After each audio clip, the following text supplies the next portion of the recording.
Welcome to the Health Essentials podcast, brought to you by Cleveland Clinic. I'm your host, Deanna Pogerels. We're now several months into the coronavirus pandemic, and we're also fast approaching peak season for yet another infectious disease, influenza. Here to explain everything we need to know heading into this flu season is infectious disease specialist, Dr. Kristin Englund. Hi, Dr. Englund. Thanks for being here. Good morning, Deanna.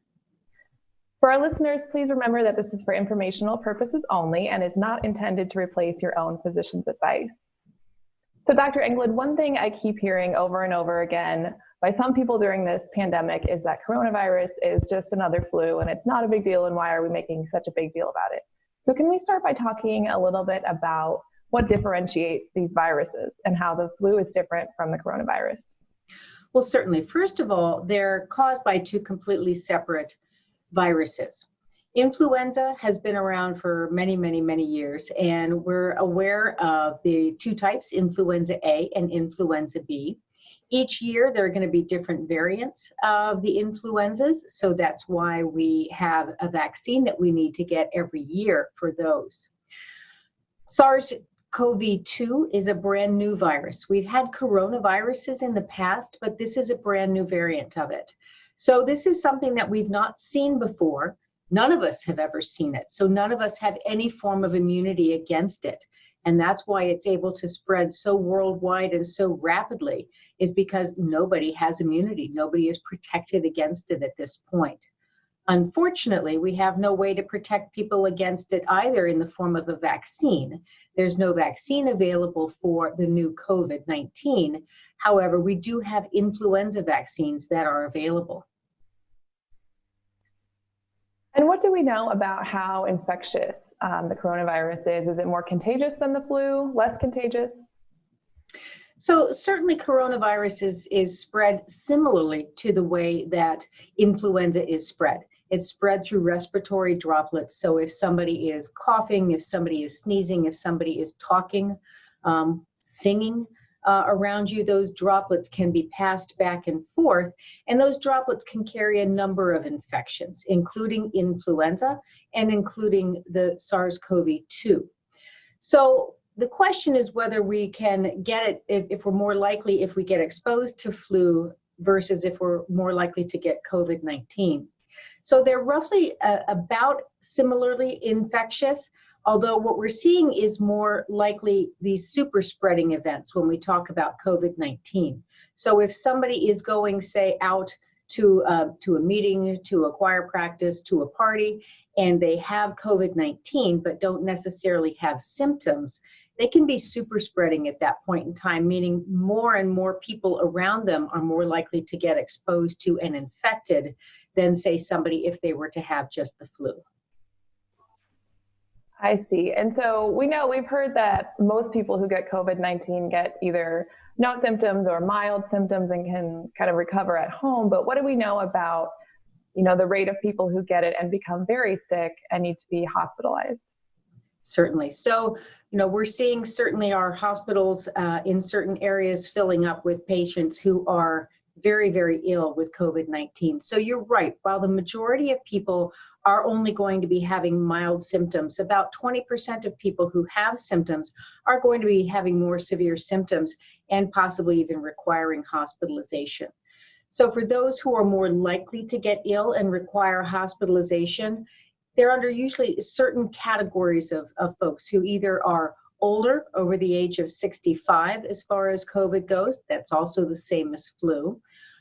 People who have underlying illnesses, such as otherwise underlying lung disease like COPD or asthma. People who have diabetes or high blood pressure. People who also are morbidly obese, so who have a weight or a body mass index that we see that's higher than about 40. And as you all as medical professionals have learned more about COVID-19 over the past few months, have you gotten a better idea of how to treat people who get it, even though there's not necessarily one treatment per se specifically for COVID-19? Absolutely. I think we have to give a lot of credit to our intensivists. So those of our physicians and respiratory therapists who are working in the intensive care units. where we've seen numbers in other countries as far as 40% of people who are in the intensive care unit in say Italy who were passing away if they had to be intubated in the intensive care units. We're seeing numbers much better than that here in the United States. So I think our intensivists have learned a lot about how to manage the vents, the ventilators specifically in patients with this disease. We're also learning how to manage medications such as steroids in using those in patients who have very severe disease. We're also offering trials that were not available right off the bat. So we're trying new medications under guidance of the FDA and under clear clinical trials with medications such as remdesivir. So we're finding out more and more about the best ways to treat patients and offering better hopes that even if you get in the intensive care unit or need to be intubated, there's a greater likelihood that you'll survive.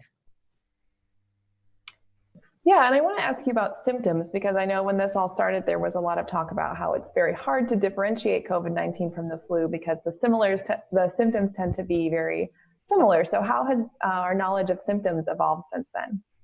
Well, as we're heading into the flu season, this is one thing that we're concerned about because there are a lot of similarities between influenza or the flu and COVID-19. So patients will often present with either one, with a cough, feeling short of breath, having a fever, also presenting with muscle aches or overall soreness, fatigue. People get very tired with both of those disease processes. Some of the differences that we're seeing a little bit more is diarrheal illnesses or nausea and vomiting in patients with COVID, although children with influenza can have those symptoms as well. And a very different symptom that we're seeing is a loss of sense of taste and sense of smell in patients with COVID-19. Headaches can be seen in both of them, although the problems that we're seeing with COVID-19 are that people are getting blood clots. So headaches in somebody with COVID-19 can be very concerning because it could indicate the potential for a stroke or a bleed. And what about the kind of traditional upper respiratory symptoms like a runny nose or more like cold symptoms? Are those common at all? So while we see those listed as people having sneezing, watery eyes, runny nose, they can be seen in COVID-19 patients, but they're certainly much less. I would suspect that mostly that's going to be your typical cold type symptoms. If you're not showing other symptoms such as more of a shortness of breath, cough, potentially fevers, it's less likely to be COVID-19 or the flu. Okay, so as we are heading into cold and flu season and have all of these things on our mind, can you talk a little bit about when does flu season really begin and what kind of flu season are we expecting this year? Sure, great question. So our flu season we'll typically see starting in roughly October. It really differs every year. Sometimes we're not seeing influenza rearing its head until January, February, but some years it's as early as October. So this year we're recommending that people get a flu vaccine in September and October so that we're prepared for the beginning parts of the flu season and we have everybody protected as best as we can at this point in time. So what are we expecting from a flu season this year? A lot of times we can predict our flu season based upon what they see in the Southern Hemisphere, so say in Australia. What we're seeing so far is that they're having a lighter flu season than usual, which is a blessing at this point. We don't necessarily want to be fighting these two off at the same time. However, it's not 100% accurate. So we're hoping for a lighter flu season. Some of it may be a lighter flu season because they've also been following a lot of COVID-19 precautions. And we know that the way that we can prevent ourselves from getting exposed to influenza and getting sick from influenza are a lot of the same things that we're recommending that you use to keep yourself from getting exposed to and getting ill from COVID-19. Why do we tend to see the flu peak during the winter months? So we see it a lot during the winter months because that's also a time when, as it's getting colder here, we're starting to see people congregating indoors more. So the flu is more likely to be spread amongst people as you're in your home, as you're in enclosed environments. You're not spending as much time outside, riding your bike, going for long walks. So people are in a lot closer environments. Yeah, and I'm curious, as we're kind of navigating this, figuring out how kids are going to go back to school, could that potentially be a factor in how good or bad the flu season is? Well, I think a lot of it's going to depend upon how well we're able to encourage social distancing, hand washing, masking, even while our kids are in school. We can certainly see that for influenza, some of our youngest children can get sick more often than our middle-aged folks. So we do worry about influenza in the very youngest children. But as we look at children, say, that are more of the school-age time, they're at risk for a certain infection called the multisystem inflammatory syndrome in children. And that's a very rare but very severe illness that we can see in school-age children. So going back to school is not completely safe. But it is something that certainly many people are going to discuss, the risks and benefits of that. And I think our school systems and our parents and our teachers are going to have to make decisions based upon that. Yeah, so I want to ask what we can all be doing to kind of prepare ourselves to stay healthy this flu season. And you talked a little bit about that, but maybe you can reiterate a few of the really important things that we need to be doing. Absolutely. So we do know that there are ways that you can protect yourself from getting either influenza or COVID, and they're pretty simple. So when you're going out in public, it's really important that you wear a mask. That not only protects you, but it also protects those that are around you. So if you are coughing, if you're at a time when you're feeling well, but you do have the virus and you could potentially spread it to someone else, then the mask is going to catch that virus and catch those droplets and keep you from being able to spread them to someone else. So masking is terribly important. We do know that masks are not 100% effective. So it's important, even if you're wearing a mask, to maintain that social distancing. And what that means is that you're going to be standing 6 feet away from somebody else, so that if a little bit of droplets are able to get out through and that virus is able to penetrate out that mask, it's not going to be able to travel as far and potentially infect someone else. The other thing that we do know is that the virus can sometimes live on other objects. So if you're touching a handle, say on a grocery cart or on a door handle, you can get virus on your hand. And then, as we all normally do, it's just so easy to touch your face or touch your eyes or rub your nose and rub your eyes. The virus can then get into your eyes or your nose or your mouth. So if you're out in public, it's really important to make sure that after you touch something, to use hand sanitizer or go into the bathroom and wash your hands for 20 seconds. Okay, and if someone does develop some of those flu-like symptoms that we talked about earlier that could possibly be flu, could possibly be COVID-19, what are the best steps for them to take at that point? Well, I think the most important thing for you to do is make sure that you call your physician's office or call one of the urgent cares or express care online models, so that you can get in contact with a provider and talk through with them about what your symptoms are. Sometimes the symptoms can be easily managed at home. Sometimes you may need a test looking for flu or looking for COVID-19, and the person on the other end of the phone can direct you to where you can most appropriately be getting a test.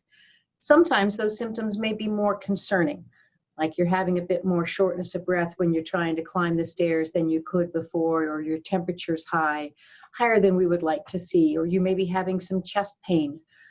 Those may be indicators that the provider on the other end of the phone is going to direct you then to the emergency room. We'd rather you not just show up at your primary care doctor's office without giving them a call ahead of time, because it's going to be really important that we make sure that we keep our offices, our doctor's offices, safe for all people who are coming in for visits. So if we get a heads up and we know that somebody is having some of these symptoms, we can either direct you to a different location, or we can make sure that we're getting you into a room appropriately and not having you sitting in a waiting room. Do we know anything about a potential interaction between the coronavirus and a flu virus? Have we seen any cases where people have both? You know, it's certainly not impossible for people to have both, since they are two different viruses. There's no reason why you can't get exposed to both of them at the same time. We're not seeing a lot of people who are having viruses, the two viruses together. There aren't any clear cases that we've had of that, but it is certainly possible. And if you were to get exposed to both of them, that could be quite devastating. So for those of us who are preparing for cold and flu season, is there anything that we should be stocking our medicine cabinets with, anything that we should really have on hand in case we were to get sick with either the flu or with COVID-19 or even just a cold? Sure. So I think number one, the best thing that you can do to prepare for this viral season is to make sure that you're getting your flu vaccine. As I said before, we don't have a vaccine for COVID-19. So let's protect ourselves against the one thing that you can protect yourself from, and that's the flu vaccine. So everyone should be getting a flu vaccine, regardless of whether you see yourself in a risk category or not. It not only protects you, but it protects all the loved ones around you. So in my case, if I'm 55 years old and I don't necessarily fall into a risk category, I need to get the flu vaccine so that I can protect my parents. The other thing that we should have in our cabinet, certainly fevers can go along with any of these syndromes. So having some Tylenol at home is a good idea to be able to take care of any of the fevers. Some ibuprofen in case you're having more of the kind of muscle aches. Having a cough syrup at home certainly is a good thing to have. Having a thermometer, making sure that you have a thermometer around, and a good thermometer, one that you can rely upon. And then one other thing to consider is a machine that is very simple. You just put it on your finger, and it's called a pulse oximeter. And that is one that you can use to make sure that the oxygen level, if you're feeling a little short of breath, that your oxygen level is staying in a healthy range. And a healthy range that we want to see is above 94%. So as long as you're maintaining your oxygen above 94%, you're doing just fine. If it starts to fall below that, or when you're exercising, walking upstairs, walking into the kitchen, you see it falling below that, that's an indicator that you want to call your doctor or call one of the urgent care or express care lines. Okay, so if we do get sick, and you mentioned, being in close contact with your doctor, if we're staying at home, kind of, resting, treating ourselves at home, how long can we expect symptoms of either the flu or COVID to last? And how do we know that it's safe to go out into the world again and not be contagious? Absolutely. So we certainly want to make sure that we're feeling well, but also that we're not infecting others. So we know that with influenza, you can be shedding the virus or possibly spreading the virus to somebody else for about a day before you're even having symptoms. Typically, symptoms of influenza or the flu are going to be lasting about 4 or 5 days, maybe even up to 7 days. So typically, for about a week, if you have the flu, it's a good idea to kind of hunker down at home and make sure that you're not going out and potentially spreading the disease to other people. For COVID-19, it tends to last a little bit longer than that. So people can be infected and show symptoms anywhere from 2 days to 14 days later. But we also know that if you've been infected before you start to show symptoms, you can be passing the virus on for a good 2 to 3 days, even before you're showing any symptoms. The symptoms of coronavirus or COVID-19 can last for about 10 days, so longer than influenza. So it's really important that you're staying away from everybody else. And again, just staying down on your couch, staying in your bedroom, really isolating yourself away from other people for at least 10 days. Well, great. That was all great information. Is there anything else we didn't talk about that you think is important to leave our listeners with? I'm afraid we're not going to be seeing a virus, a vaccine for COVID-19 for some time.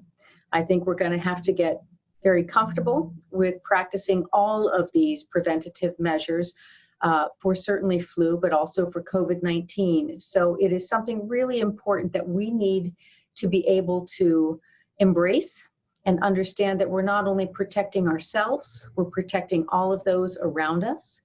And that if we want to get back to more of a normal life, being able to go out to movie theaters, being able to, again, go back to school safely for our kids and go out shopping, we're going to need to practice all of these preventative measures to make sure that we are keeping ourselves safe and being able to move back into a bit more normalcy.